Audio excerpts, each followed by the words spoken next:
Welcome to city news. నేను మీ గడ్డమణిల్. ముందుగా headlines. స్థానిక సంస్థల 42% రిజర్వేషన్ జీవో నెంబర్ 9పై స్టే విధించిన రాష్ట్ర హైకోర్టు స్టేతో నిలిచిపోయిన జిల్లా వ్యాప్తంగా స్థానిక ఎన్నికల ప్రక్రియ. మంచిర్యాల జిల్లా కేంద్ర ఆసుపత్రి ప్రాంగణంలో లయన్స్ క్లబ్ ఆఫ్ ఇంటర్నేషనల్ ఆధ్వర్యంలో ప్రపంచ దృష్టి దినోత్సవం. కంటి ఆరోగ్యం తీసుకోవాల్సిన జాగ్రత్తలను తెలియజేస్తూ గోడ ప్రతుల విడుదల. స్థానిక సంస్థల ఎన్నికల్లో కాంగ్రెస్ పార్టీతో పొత్తు కుదరకుంటే సిపిఐ ఒంటరిగానే పోటీ చేస్తుంది. విలేకరుల సమావేశంలో సిపిఐ జిల్లా కార్యదర్శి రామడుగు లక్ష్మణ్. స్థానిక సంస్థల్లో బీసీలకు 42% రిజర్వేషన్లను కల్పిస్తూ ప్రభుత్వం జారీ చేసిన జీవో నెంబర్ 9పై హైకోర్టు స్టే విధించింది. తెలంగాణ రాష్ట్ర ప్రభుత్వం జారీ చేసిన జీవో నెంబర్ 9పై హైకోర్టు మధ్యంతర ఆదేశాలు జారీ చేసింది. దీంతో గ్రామ మండల స్థాయిలో నిర్వహించాల్సిన ఎన్నికల షెడ్యూల్ తాత్కాలికంగా నిలిచిపోయింది. మంచిర్యాల పట్టణ ప్రభుత్వ ఆసుపత్రిలో లయన్స్ క్లబ్ ఇంటర్నేషనల్ ఆధ్వర్యంలో అక్టోబర్ 9న ప్రపంచ దృష్టి దినోత్సవం సందర్భంగా వాల్ పోస్టర్లను విడుదల చేశారు. ఈ సందర్భంగా lions international district coordinator for eye camps lion V Madhusudan Reddy ఆసుపత్రి డాక్టర్లు మాట్లాడుతూ కంటి ఆరోగ్యం ప్రాముఖ్యతను, అంధత్వం, దృష్టి లోపాలను నివారించవలసిన ఆవశ్యకతను ప్రజలకు అవగాహన కల్పించడానికి వాల్ పోస్టర్లను విడుదల చేయడం జరిగిందని అన్నారు. ప్రజలకు కళ్ళ యొక్క ప్రాముఖ్యతను, వాటి మీద తీసుకోవాల్సిన జాగ్రత్తల గురించి, ముఖ్యంగా పిల్లలకు మొబైల్ లాంటి ఎలక్ట్రానిక్ పరికరాలు వాడటం వల్ల కలిగే దుష్ప్రభావాలను తెలియజేయాలని, కండ్లను కాపాడుకోవాల్సిన బాధ్యత అందరి మీద ఉందని తెలిపారు. లయన్స్ ఇంటర్నేషనల్ ముఖ్య ఉద్దేశం అంధత్వ నివారణ. లయన్స్ ఇంటర్నేషనల్ సహాయ సహకారాలతో నిర్వహించబడుతున్న ఆసుపత్రులలో కంటి శస్త్రచికిత్సలు నిర్వహించి పేద ప్రజలకు ఉచితంగా కంటి చూపును ప్రసాదించే కార్యక్రమాన్ని చేపడుతున్నట్లు వివరించారు. ఈ కార్యక్రమంలో ప్రభుత్వ ఆసుపత్రి ఆర్ఎంఓ డాక్టర్ శ్రీమన్నారాయణ, పిల్లల డాక్టర్ వేదవ్యాస్, డాక్టర్ శిల్ప, అసిస్టెంట్ ప్రొఫెసర్ ఆప్థమాలజీ డిపార్ట్మెంట్ మరియు సీనియర్ ఆప్థమాలజిస్ట్ శంకర్, ఆసుపత్రి సిబ్బంది పాల్గొన్నారు. నమస్కారం అండి. ఈరోజు వరల్డ్ సైట్ డే ప్రపంచ దృష్టి దినోత్సవం సందర్భంగా లయన్స్ ఇంటర్నేషనల్ ఆర్గనైజేషన్ ఆధ్వర్యంలో మంచిర్యాల పట్టణంలోని ప్రభుత్వ ఆసుపత్రిలో మరి రెస్పెక్టెడ్ డాక్టర్స్ యొక్క సహాయ సహకారాలతోటి కార్యక్రమాన్ని చేపట్టడం జరిగింది. యాక్చువల్గా ఈ వరల్డ్ సైట్ డే అనేది ప్రతి సంవత్సరము అక్టోబర్ మంత్లో సెకండ్ థర్స్డే రోజు రావడం జరుగుతుంది. అంటే డేట్స్ డిఫరెన్స్గా ఉంటాయి, బట్ సెకండ్ థర్స్డే రోజు ఈ అకేషన్ను సెలబ్రేట్ చేసుకోవడం అనేది జరుగుతుంది. ఈ కార్యక్రమం యొక్క ముఖ్య ఉద్దేశం ఏంటంటే ప్రజలకు కంటి జాగ్రత్తల మీద అవగాహన కల్పిస్తూ కంటి మీద తీసుకోవాల్సిన జాగ్రత్తల గురించి, అలాగే కళ్ళు కనబడనప్పుడు అనుకోనియండి, కళ్ళు ఇబ్బందులు ఎదురైనప్పుడు అనుకోనియండి, మరి ప్రభుత్వ ఆసుపత్రి డాక్టర్లను కానివ్వండి, అలాగే కంటి శస్త్రచికిత్స నిపుణులను కానీ సంప్రదించడము, వారికి కంటి మీద అవగాహన కల్పించాలనే ఒక మెయిన్ కాన్సెప్ట్ తోటే ఈ కార్యక్రమాన్ని మేము లయన్స్ ఇంటర్నేషనల్ ఆర్గనైజేషన్తో పాటుగా రాష్ట్ర ప్రభుత్వాలు కూడా ఈ కార్యక్రమాన్ని చేపట్టడం జరుగుతుంది. మేము లయన్స్ ఇంటర్నేషనల్ ఆర్గనైజేషన్ యొక్క మా మెయిన్ మోటో సైట్ ఫస్ట్, అంటే అంధత్వ నివారణ. దీనిలో భాగంగానే మేము లయన్స్ ఇంటర్నేషనల్ ఆర్గనైజేషన్ ఆధ్వర్యంలో నిర్వహించబడుతున్నటువంటి eye hospitals, Rekurthi eye hospital Karimnagar, అలాగే ఐ హాస్పిటల్ బెల్లంపల్లి, ఈ రెండు హాస్పిటల్స్ యొక్క సహాయ సహకారాలతోటి మేము లయన్స్ క్లబ్ వివిధ శాఖల ద్వారా మేము ఫ్రీక్వెంట్గా ఉచిత కంటి శస్త్రచికిత్స శిబిరాలను నిర్వహించడం అనేది జరుగుతుంది. దీని యొక్క ముఖ్య ఉద్దేశం ఏంటంటే పేద ప్రజలకు, ఎవరైతే కంటితో బాధపడుతున్నారో, కంటి చూపు లేనటువంటి వారికి, పేద ప్రజలకు మరి ఈ కంటి శస్త్రచికిత్స శిబిరాలను నిర్వహించి వారికి మేము ఉచితంగా మా లయన్స్ ఇంటర్నేషనల్ ఆర్గనైజేషన్ సంస్థ ఆధ్వర్యంలో నిర్వహించబడుతున్నటువంటి ఐ హాస్పిటల్లో మరి వారికి కంటి శస్త్రచికిత్సలు నిర్వహించడం అనేది జరుగుతుంది. ఈ కార్యక్రమాన్ని గత ఇతరులకు కంటి మీద అవగాహన కల్పించడానికి వాల్ పోస్టర్లను మరి రెస్పెక్టెడ్ డాక్టర్స్ యొక్క చేతుల మీదుగా, ఆప్థమాలజిస్ట్ డాక్టర్ చేతుల మీదుగా విడుదల చేయడం అనేది జరిగింది. సో మా లయన్స్ ఇంటర్నేషనల్ ఆర్గనైజేషన్ లో ఈ కార్యక్రమాలు ఫ్రీక్వెంట్ గా నిర్వహించడం జరుగుతుంది. ముఖ్యంగా ప్రజలకు మేము చెప్పేది ఏంటంటే ఈ యొక్క అకేషన్ పురస్కరించుకొని, ఏదైతే వరల్డ్ సైట్ డే ఉందో దీన్ని అకేషన్ పురస్కరించుకొని ఈ నెల 14వ తారీఖున మా లయన్స్ భవన్ లో, చున్నంబట్టి వాడలో ఉన్నటువంటి లయన్స్ భవన్ లో మేము ఉచిత కంటి శస్త్రచికిత్స నిర్ధారణ శిబిరాన్ని నిర్వహిస్తున్నాము. అందులో ఎవరైతే కంటి శస్త్రచికిత్సకు సెలెక్ట్ అవుతారో వారిని తెల్లారే నెక్స్ట్ డేనే 15వ తారీఖు రోజు వారికి ఐ హాస్పిటల్ ప్రొవైడ్ చేసినటువంటి బస్సులో కరీంనగర్కు తీసుకెళ్లడము, వారికి ఉచితంగా ఆ సదుపాయాలు, భోజన సదుపాయాలు అన్ని సమకూర్చి వారికి ఉచితంగా కంటి శస్త్రచికిత్స నిర్వహించడం అనేది జరుగుతుంది. సో కాబట్టి మంచిర్యాల పట్టణ మరియు జిల్లాలే కాకుండా ఇతర ప్రాంతాల్లో వాళ్ళు కూడా ఈ అవకాశాన్ని సద్వినియోగపరచుకోవాల్సిందిగా నేను ప్రజలకు విజ్ఞప్తి చేస్తున్నాను. సో వీలైనంత వరకు నాకేదో ప్రాబ్లం వచ్చినప్పుడే డాక్టర్ దగ్గరికి వెళ్తాను, అప్పుడే నా కళ్ళ పరీక్ష చేసుకుంటాను అనే కాకుండా మనం రొటీన్గా ఏ సమస్య కోసం హాస్పిటల్కి వెళ్ళినా రొటీన్గా కళ్ళ పరీక్ష కూడా చేయించుకుంటే మనకు ముందు రాబోయే జబ్బులు కూడా కంటికి సంబంధించిన ముందే డాక్టర్లు చెప్పడం జరుగుతుంది. అప్పుడు వెంటనే ట్రీట్మెంట్ తీసుకుంటే పెద్ద సమస్యలు అంటే కంప్లీట్ అంధత్వం 100% ఈ కంటి నీకు కనబడదు, ఏ ఆపరేషన్ చేయడానికి కూడా సాధ్యం కాదు అనే స్టేజ్కి వెళ్ళకుండా మనం ఆపుకున్న వాళ్ళం అవుతాం. ఇది అందరికీ నమస్కారం అండి. ఈరోజు వరల్డ్ సైట్ డే అంట. దీని థీమ్ వచ్చేసి లవ్ యువర్ ఐస్, అంటే మీ కళ్ళని ప్రేమించండి అని. సర్వేంద్రియానం నయనం ప్రధానం అంటారు. సో అన్ని అవయవాల కల్లా కళ్ళు చాలా ఇంపార్టెంట్ అండి. సో ఇది సైట్ డే అనేది ఎందుకంటే ప్రివెంటబుల్ బ్లైండ్నెస్, అంటే అంధత్వం రాకుండా చేయాల్సిన జాగ్రత్తలు తీసుకోవాల్సినవి చెప్తారండి. సో దీనివల్ల ఏంటంటే ఫస్ట్లో మనకి ప్రివెంటబుల్ బ్లైండ్నెస్ అంటే బ్లైండ్నెస్ రాకుండా చూసుకోవాల్సిన వాటిలలో ఫస్ట్ వచ్చేసి క్యాట్రాక్ట్ అండి, శుక్లం అంటారు. సో ఈ శుక్లాన్ని మనం ఆపరేషన్ ద్వారా దాని శుక్లం ఏదైతే ఉందో దాన్ని తీసేసి లోపల లెన్స్ వేస్తే చూపు వచ్చేస్తుంది. సో ఇలాంటివే అన్ని అంటే ఏవైతే ట్రీట్మెంట్ తీసుకుంటే అంధత్వం రాకుండా ఉంటుందో అలాంటివన్నిటికీ ట్రీట్మెంట్ తొందరగా తీసుకుంటే మనకు అంధత్వం అనేది మనం ప్రివెంట్ చేయొచ్చు.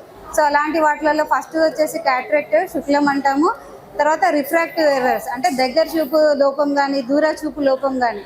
సో పిల్లల్లో కానీ పెద్దల్లో కానీ ఇలా చూపు సమస్యలు ఉన్న వాళ్ళు ఖచ్చితంగా రెగ్యులర్గా ఐ చెకప్స్ చేయించుకో. మంచిర్యాల జిల్లా రామకృష్ణపూర్లో ఏఐసిసి నేత రాహుల్ గాంధీ ప్రతిష్టాత్మకంగా చేపట్టిన ఓటు చోరీపై సంతకాల సేకరణ కార్యక్రమంలో భాగంగా ఈరోజు 8-9 వార్డుల్లో రామకృష్ణపూర్ కాంగ్రెస్ పార్టీ నాయకుల ఆధ్వర్యంలో ఓటు చోరీ సంతకాల సేకరణ కార్యక్రమాన్ని ప్రారంభించారు. ఈ సందర్భంగా కాంగ్రెస్ సీనియర్ నాయకులు అబ్దుల్ అజీజ్, జిల్లా అధికార ప్రతినిధి వర్ణాల శ్రీనివాస్ మాట్లాడుతూ బీజేపీ ప్రభుత్వంలో దేశంలో ఓటు చోరీకి పాల్పడి దొంగ ఓట్లతో మూడోసారి అధికారం చేపట్టి రాజ్యాంగాన్ని హక్కులను కాలరాస్తుందని, ఎలక్షన్ కమిషన్ను తన గుప్పిట్లో పెట్టుకొని రాజ్యాంగబద్ధ సంస్థలపై పెత్తనం చెలాయిస్తూ ప్రజాస్వామ్యాన్ని కూని చేస్తుందని అన్నారు.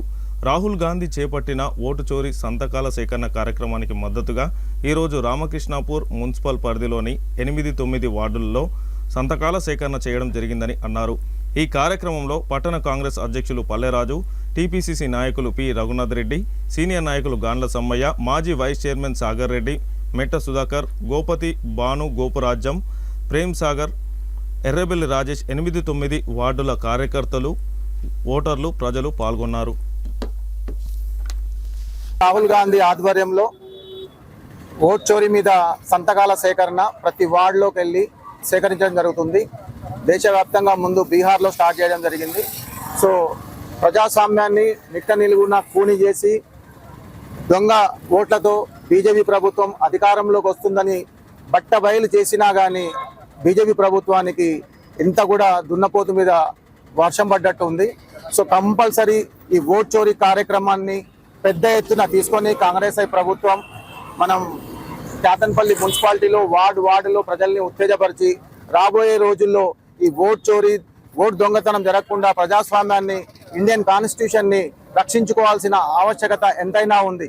సో ఈ కార్యక్రమాన్ని శ్రీకారం చుట్టిన పిసిసి మన ప్రెసిడెంట్ మహేష్ కుమార్ గౌడ్ గారు, అదేవిధంగా ముఖ్యమంత్రి రేవంత్ రెడ్డి గారు, చెన్నూరు కాన్స్టిట్యున్సీ మా మంత్రివర్యులు వివేక్ వెంకటస్వామి గారి ఆధ్వర్యంలో ఈ పెద్ద ఎత్తున ఈ కార్యక్రమాన్ని తీసుకొని వాడ తిరిగి ప్రజల్ని చైతన్యవంతం చేసి రాబోయే ఎలక్షన్స్లో ఓటర్ లిస్టుతో పాటు ప్రతి ఒక్కటి ఓటు వేసిన ప్రతి ఒక్కరికి మన ఫోటోలతో పాటు ఇవ్వాల్సిన ఆవశ్యకత ఉంది. ఓటర్ లిస్టులో ఫోటోలు మిస్ అవుతున్నాయి, అడ్రస్ మిస్ అవుతుంది. దీన్ని రాహుల్ గాంధీ గారు దేశవ్యాప్తంగా తిరిగి అందరినీ చైతన్యవంతం చేస్తున్నారు. సో పిసిసి ఏదైతే కార్యక్రమం చేపట్టిందో ఆ కార్యక్రమంలో ఈరోజు మేము అమ్మ గార్డెన్ మన 9వ వార్డులో దీన్ని మనం సేకరించి 8వ వార్డులో ప్రారంభించడం జరిగింది. ఈ కార్యక్రమానికి వచ్చిన మా సీనియర్ నాయకులు మన రఘునాథ్ రెడ్డి గారు, పట్టణ అధ్యక్షులు పల్లెరాజు గారు, సమ్మన్న గారు, మన మెట్ట సుధాకర్ గారు, మన బానేషు అండ్ గోపురాజం గారు, వార్డు ప్రజలందరికీ పేరు పేరున ధన్యవాదాలు తెలియజేస్తూ ఇదే కార్యక్రమాన్ని ఇదే మంచి సదుద్దేశంతో ముందుకు తీసుకెళ్లాలని కోరుతున్నాం. దేశంలో ఓటు ప్రాధాన్యతను పెంచి ప్రజాస్వామ్య విలువల్ని రక్షించడం కోసం రాహుల్ గాంధీ గారు దేశం లోపల జరుగుతున్నటువంటి ఒక ఓటు పట్ల జరుగుతున్నటువంటి అన్యాయం ఏదైతే ఉన్నదో, ఓటు హక్కును ఏ విధంగా దుర్వినియోగపరుస్తున్నారనేటువంటి ఒక విధానాన్ని ప్రజల్లోకి తీసుకెళ్లేందుకు ఎలక్షన్ కమిషన్ ఆఫ్ ఇండియా కావచ్చు, అదేవిధంగా బీజేపీ ప్రభుత్వం కావచ్చు, ఏ విధంగా ఈ ఓట్లను చోరీ చేస్తున్నారని చెప్పేసి గత కొద్ది రోజులుగా ఒక ప్రజా ఉద్యమాన్ని చేపట్టి రాహుల్ గాంధీ గారు ప్రజల్లోకి తీసుకుపోయే భాగంగా ఈరోజు ఏఐసిసి ఆదేశాల మేరకు, టీపీసీసీ సూచన మేరకు ఈరోజు కేంద్రపల్లి మున్సిపాలిటీ లోపల ఓటు చోరీ కార్యక్రమాన్ని గౌరవ మంత్రివర్యులు గడ్డం వివేక్ వెంకటస్వామి గారు, అదేవిధంగా పెద్దపల్లి పార్లమెంట్ సభ్యులు గడ్డం వంశీకృష్ణ గారి యొక్క ఆదేశాల మేరకు ఇక్కడ ఓటు చోరీ కార్యక్రమ సంతకాల సేకరణ చేపట్టడం జరిగింది. వాస్తవానికి 2023-24 కాలం లోపల ఏ విధంగా బీజేపీ ప్రభుత్వము, ఆనాడున్నటువంటి ఒక బీజేపీ ప్రభుత్వం కావచ్చు, ఎలక్షన్ కమిషన్ ఆఫ్ ఇండియా కావచ్చు, ఓట్లను ఏ విధంగా దొంగ ఓట్లను సృష్టించుకొని ఏ విధంగా ప్రతిపక్షాలకు అనుకూలమైన ఓట్లను తొలగించడం ఏ విధంగా చేసిందో ఇది ఈ రోజు ప్రజల్లోకి తీసుకుపోవడం జరుగుతూ ఉన్నది. మరి దానిలో భాగంగా గత కొద్ది రోజులుగా రాహుల్ గాంధీ గారు డాటా ఏదైతే ఉన్నదో లిస్టు ప్రకారంగా, స్టాటిస్టిక్స్ ప్రకారంగా ప్రజలకు వివరిస్తూ వస్తూ ఉన్నారు. బెంగళూరులో ఉన్నటువంటి ఒక మహాదేవ్పుర అనేటువంటి కేవలం ఒక అసెంబ్లీ సెగ్మెంట్ లోపల 1,00,000 ఓట్లకు పైగా దొంగ ఓట్లను నమోదు చేసి ఆ ఓట్లను వేయించుకున్నటువంటి పరిస్థితి ఈ రోజు కనబడతా ఉన్నది. అదేవిధంగా మహారాష్ట్ర లోపల 1 కోటి ఓట్లకు పైగా దొంగ ఓట్లను సృష్టించారు. అదేవిధంగా ఇప్పుడు రేపు జరగబోయేటువంటి ఒక బీహార్ ఎన్నికల లోపల కూడా సుమారుగా ఒక్కొక్క కాన్స్టిట్యున్సీ లోపల 1,00,000 ఓట్లకు పైగా దొంగ ఓట్లను సృష్టించి ఏదైతే ప్రతిపక్షాలకు అనుకూలమైనటువంటి ఓట్లను వాళ్ళు తొలగించడం జరుగుతూ ఉన్నది. కాబట్టి ఖచ్చితంగా ప్రజల లోపల అవగాహన కల్పించి ఒకే వ్యక్తికి ఒకే ఓటు హక్కు అనేటువంటిది ఒకే దగ్గర ఉండాలనేటువంటి ఒక నినాదాన్ని ఇలా ప్రజల్లోకి తీసుకుపోయి డిజిటల్ ఓటర్ లిస్ట్ ఏదైతే ఉందో ప్రజలకు అందుబాటులో తీసుకొచ్చి ఖచ్చితంగా ప్రజలు తమ ఓటు హక్కు ఉందా లేదా అనేటువంటి ఒక చూసుకునేటువంటి ఒక విధానాన్ని ఎలక్షన్ కమిషన్ ఆఫ్ ఇండియా తీసుకురావాలని చెప్పేసి రాహుల్ గాంధీ గారు కోరుతా ఉన్నారు. యాదనపల్లి మున్సిపాలిటీలో కూడా ఈ ప్రోగ్రాం చేపట్టడం జరిగింది. మంచిర్యాల జిల్లా కేంద్రంలోని ఇండియన్ రెడ్ క్రాస్ సొసైటీ ఆధ్వర్యంలో నిర్వహిస్తున్న వృద్ధుల పిల్లల ఆశ్రమం ఆనంద నిలయంలో ఈరోజు వృద్ధులకు పండ్లను పంపిణీ చేయడం జరిగింది. ఈ సందర్భంగా లయన్స్ క్లబ్ ఇంటర్నేషనల్ మంచిర్యాల అధ్యక్షుడు కారుకూరి చంద్రమౌళి మాట్లాడుతూ లయన్స్ క్లబ్ ఇంటర్నేషనల్ మంచిర్యాల శాఖ ఆదేశాల మేరకు వారం రోజుల పాటు సేవా కార్యక్రమాలు నిర్వహించాలని తీసుకున్న నిర్ణయం మేరకు 9వ తేదీ నుండి సేవా కార్యక్రమాలు ప్రారంభించామని, అందులో భాగంగానే ఈరోజు ఆనంద నిలయంలో వృద్ధులకు పిల్లలకు పండ్లను పంపిణీ చేయడం జరిగిందని తెలిపారు. ప్రజలకు, అనాథలకు విపత్కర పరిస్థితుల్లో ఆదుకునేందుకు లయన్స్ క్లబ్ ఇంటర్నేషనల్ మంచిర్యాల ముందుంటుందని అన్నారు. ఈ కార్యక్రమంలో region chairperson lion Kotha Surender, zone chairperson Venkateswarlu, lions club Mancherial senior lion members lion Degababu, P Venkateswarlu, Damodar తదితరులు పాల్గొన్నారు. వివిధ సేవా కార్యక్రమాలు నిర్వహించాలని చెప్పి ఆదేశించిన సందర్భంగా ఈరోజు లయన్స్ క్లబ్ మంచిర్యాల అధ్యక్షులు లయన్ చంద్రమౌళి గారి ఆధ్వర్యంలో ఇక్కడ మన ఆశ్రమంలో ఉన్నటువంటి మీకు వృద్ధులకు పండ్ల పంపిణీ కార్యక్రమాన్ని చేపట్టడానికి రావడం జరిగింది.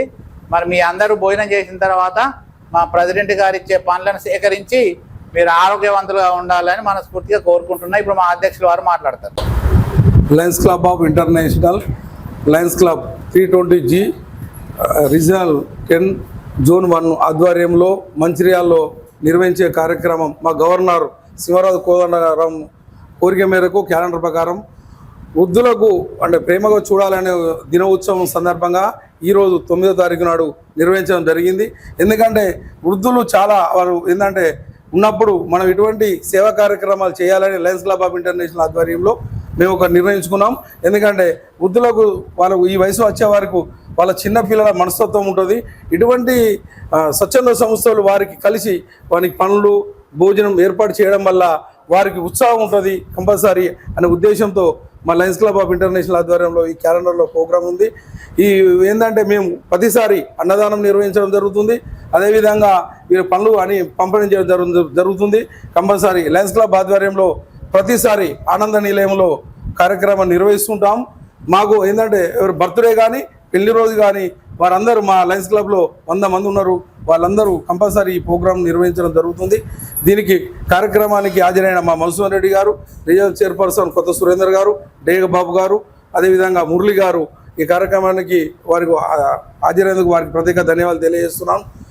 వీరందరికీ ఈరోజు శుభాకాంక్షలు తెలియజేస్తున్నాం. Lions club of Mancherial. Mancherial జిల్లాలో నిర్వహించే స్థానిక సంస్థల ఎన్నికల్లో అన్ని సీట్లలో పోటీ చేయడానికి సిపిఐ పార్టీ సిద్ధంగా ఉందని పార్టీ జిల్లా కార్యదర్శి రామడుగు లక్ష్మణ్ తెలిపారు. జిల్లా కేంద్రం సిపిఐ పార్టీ కార్యాలయంలో ఏర్పాటు చేసిన విలేకరుల సమావేశంలో ఆయన మాట్లాడుతూ స్థానిక సంస్థల ఎన్నికల్లో సిపిఐ పార్టీ జిల్లాలో ఉన్నటువంటి 3 నియోజకవర్గాల్లో అన్ని మండల కేంద్రాల్లో జెడ్పీటీసీ, ఎంపీటీసీ స్థానాలకు పోటీ చేయడానికి సిద్ధంగా ఉండాలని పార్టీ శ్రేణులకు పిలుపునిచ్చారు. శాసనసభ ఎన్నికల్లో కాంగ్రెస్ పార్టీ మిత్ర ధర్మంతో పోటీ చేసినట్లే స్థానిక సంస్థల ఎన్నికల్లో కూడా అదే ధర్మాన్ని పాటించాలని కాంగ్రెస్ పార్టీ అధ్యక్షుడు మహేష్ కుమార్ గౌడ్ కోరడం జరిగిందని, పార్టీ నిర్ణయం మేరకు త్వరలో పొత్తుల విషయం తేలుతుందని అన్నారు. కాంగ్రెస్ పార్టీతో మిత్రధర్మం కుదరకపోయినప్పటికీ స్థానిక సంస్థల ఎన్నికల్లో సిపిఐ పార్టీ ఒంటరిగానే పోటీ చేయడం జరుగుతుందని ఆయన అన్నారు. ఈ కార్యక్రమంలో సిపిఐ రాష్ట్ర సమితి సభ్యులు జోగుల మల్లయ్య, ఇప్పకాయల లింగయ్య, కార్యవర్గ సభ్యులు హల్దీనర్ అలీ ఖాన్, మిట్టపల్లి శ్రీనివాస్, సమితి సభ్యులు దేవి పోచన్న, చాట మహేందర్ రెడ్డి, వనం సత్యనారాయణ, నాయకులు దుర్గం, దేవిదాస్ తదితరులు పాల్గొన్నారు. భారత కమ్యూనిస్టు పార్టీ సిపిఐ రాష్ట్ర కార్యవర్గం కౌన్సిల్ సమావేశం ఖమ్మం జిల్లాలో నిర్వహించడం జరిగింది. ఆ యొక్క సమావేశంలో రాష్ట్ర పార్టీ ఈ రోజు నుండి జరుగుతున్నటువంటి స్థానిక ఎన్నికలలో కమ్యూనిస్టు పార్టీ బలమైనటువంటి అన్ని చోట్లలో ఎంపీటీసీ, జెడ్పీటీసీలు పోటీ చేయాలని నిర్ణయం తీసుకోవడం జరిగింది. అందులో భాగంగా ఈ మంచిర్యాల జిల్లాలో ఉన్నటువంటి 3 నియోజకవర్గాలలో అన్ని మండలాలలో బలం ఉన్నటువంటి చోట కమ్యూనిస్టు పార్టీ అభ్యర్థులు నిలబడడం జరుగుతుంది. మన పార్టీ శ్రేణులు కూడా అందరూ కూడా పోటీ చేసేటువంటి వారు ఈ రోజు నుండి 11 తారీఖు వరకు నామినేషన్లు ఇవ్వడం జరుగుతూ ఉంది. మరి అందరూ కూడా నామినేషన్లు ఇవ్వాలని చెప్పి పార్టీ నిర్ణయించడం జరిగింది. ఏదైతే ఎన్నికలు జరుగుతూ ఉన్నాయో ఈ ఎన్నికలలో కమ్యూనిస్టు పార్టీ అన్ని స్థానాలలో పోటీ చేయాలని కూడా జిల్లా పార్టీ నిర్ణయించడం జరిగింది. గతంలో ఎమ్మెల్యే ఎన్నికలలో కాంగ్రెస్, సిపిఐ మిత్రపక్షంగా పోటీ చేయడం జరిగింది. ఇలా మతోన్మాదులను ఓడగొట్టడానికి వాళ్ళు మళ్ళీ కలిసి మిత్రధర్మం పాటించాలని చెప్పి రాష్ట్ర కార్యదర్శి మరి సిపిఐ జాతీయ కార్యదర్శి వర్గ సభ్యులు మరి పిసిసి అధ్యక్షులు మహేష్ కుమార్ గౌడ్తో మాట్లాడడం జరిగింది. వారు కూడా సానుకూలంగా స్పందించి ముఖ్యమంత్రితో మాట్లాడి చెప్పడం జరిగింది. అయినప్పటికీ కూడా ఇంకా నామినేషన్ల ప్రక్రియ ఈ రోజు నుండే ఉపసంహరణ టైం ఇంకా ఉంది కాబట్టి కమ్యూనిస్టు పార్టీ అభ్యర్థులు అందరూ కూడా పోటీ చేసేటువంటి వారు అన్ని స్థానాలలో ఎంపీటీసీగా, జెడ్పీటీసీగా నామినేషన్లు వేయడం జరుగుతుంది.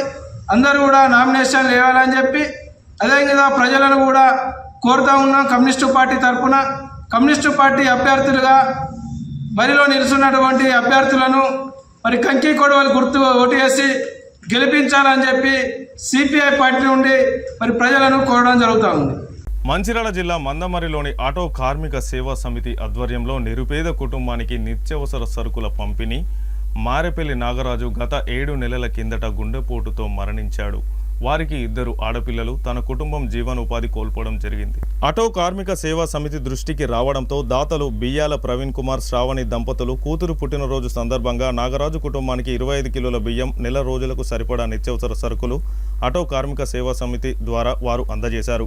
ఈ కార్యక్రమానికి ఆటో కార్మిక సేవా సమితి చైర్మన్ వెంకటేష్, వైస్ చైర్మన్ ఎదలపురం రాజు, డైరెక్టర్ సముద్రాల శ్రీనివాస్, ఆకుల శ్రీనివాస్, నందిపాట రవి, పిట్టల రవీందర్, దుర్గా ప్రసాద్ ఈ కార్యక్రమంలో తదితరులు పాల్గొన్నారు. మారపల్లి నాగరాజు గత 7 నెలల కిందట మరి అనారోగ్యంతో హాస్టల్కి వచ్చి మరి మరణించడం జరిగింది. ఆయనకు 2 పాపలు. వాళ్ళ భార్యకు ఈరోజు పేదరికంలో అట్టడుగు అన్న పరిస్థితి ఏర్పడ్డది. అందుకు ఈరోజు బియ్యాల ప్రవీణ్ కుమారు, శ్రావణి దంపతులు వాళ్ళ పరిస్థితి తెలుసుకొని ఆటో కార్మిక సేవా సంస్థ ఆధ్వర్యంలో వారి కుటుంబానికి వాళ్ళ పాప బర్త్డే సందర్భంగా వాళ్ళ కుటుంబానికి 25 కిలోల బియ్యం మరియు నిత్యావసర సరుకులు ఇలా వాళ్ళ కుటుంబానికి ఆర్థికంగా సాయం చేయడం జరుగుతుంది. దీనికి మా ఆటో కార్మిక సేవా సమితి తరఫున ప్రవీణ్ కుమార్ గారికి, శ్రావణి గారికి వాళ్ళ పాపకు బర్త్డే శుభాకాంక్షలు తెలుపుతూ వారికి ఈ కార్యక్రమం తోడ్పడినందుకు వాళ్ళకి మా ఆటో కార్మిక సేవా సమితి ధన్యవాదాలు తెలుపుతున్నాము. ఇలాంటి ఈ కుటుంబానికి ఇంకెవరైనా దాతలు ఉంటే వెంటనే స్పందించి వారిని ఆదుకోవాలని చెప్పి కూడా మా ఆటో కార్మిక సేవా సమితి తరఫున వారికి విజ్ఞప్తి చేస్తున్నాం. ఈ కార్యక్రమానికి తోడ్పడ్డ మా ఆటో కార్మిక సేవా సమితి కమిటీ మెంబర్లకు కూడా కృతజ్ఞత తెలుపుతున్నాం ఉదయపూర్వకంగా. సెప్టెంబర్ 22 తర్వాత కేంద్ర ప్రభుత్వం ప్రవేశపెట్టిన జీఎస్టీలో స్లాబుల మార్పులపై వ్యాపార వర్గాలకు, ట్యాక్స్ ప్రాక్టీషనర్స్ వెల్ఫేర్ అసోసియేషన్ సభ్యులకు జీఎస్టీ అధికారులు అవగాహన కార్యక్రమాన్ని జిల్లా కేంద్రంలోని వి కన్వెన్షన్ హాల్ శ్రీనివాస థియేటర్ సమీపంలో ఏర్పాటు చేశారు. జీఎస్టీ స్లాబుల మార్పులపై ఏర్పాటు చేసిన ఈ కార్యక్రమాన్ని అసిస్టెంట్ కమిషనర్ శ్రీ రమణారెడ్డి ప్రసంగంతో ఆరంభించగా జీఎస్టీ అధికారుల బృందం జీఎస్టీ రీఫార్మ్స్ 2.0 కింద ప్రభుత్వం తీసుకొచ్చినటువంటి ముఖ్యమైన మార్పులపై సంక్షిప్త ప్రదర్శనలను ఇచ్చారు. తరువాత అధికారులు వ్యాపారవేత్తల ప్రశ్నలకు సమాధానాలను ఇస్తూ జీఎస్టీ అధికార విభాగం ఎల్లప్పుడూ వ్యాపార వర్గాల సహాయానికి సిద్ధంగా ఉంటుందని హామీ ఇచ్చారు. ఈ సందర్భంగా వ్యాపారులు మరియు పన్ను నిపుణుల అధికారులతో చర్చలు జరిపి అనేక సందేహాలను నివృత్తి చేసుకున్నారు. ఈ కార్యక్రమ ముగింపులో మంచిర్యాల ఛాంబర్ ఆఫ్ కామర్స్ మరియు ట్యాక్స్ ప్రాక్టీషనర్స్ అసోసియేషన్ వారు అసిస్టెంట్ కమిషనర్ను సన్మానించారు. చివరగా సూపరింటెండెంట్ శ్రీ అమన్ రాజ్ కృతజ్ఞత సభతో ముగిసింది.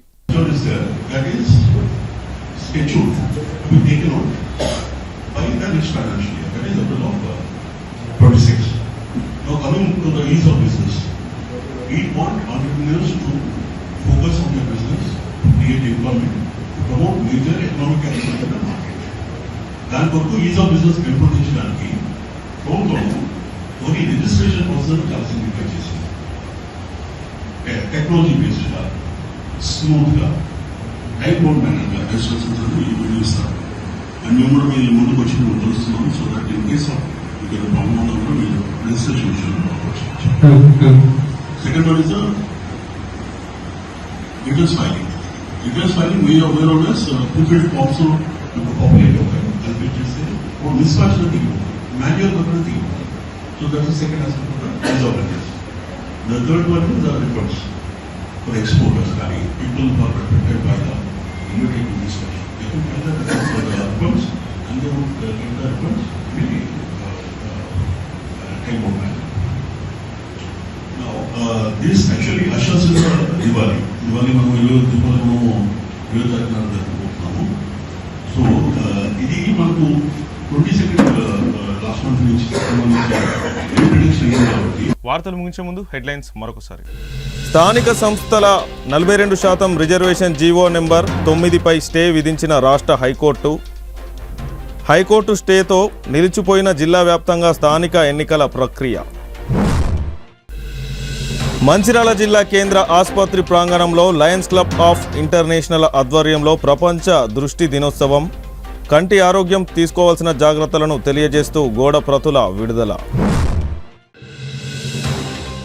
స్థానిక సంస్థల ఎన్నికల్లో కాంగ్రెస్ పార్టీతో పొత్తు కుదరకుంటే సిపిఐ ఒంటరిగానే పోటీ చేస్తుంది. విలేకరుల సమావేశంలో సిపిఐ జిల్లా కార్యదర్శి రామడుగు లక్ష్మణ్. సిటీ న్యూస్ ఇంతటితో సమాప్తం. తిరిగి ప్రసారమయ్యే సిటీ న్యూస్లో మళ్ళీ కలుసుకుందాం. అంతవరకు సెలవు. నమస్కారం.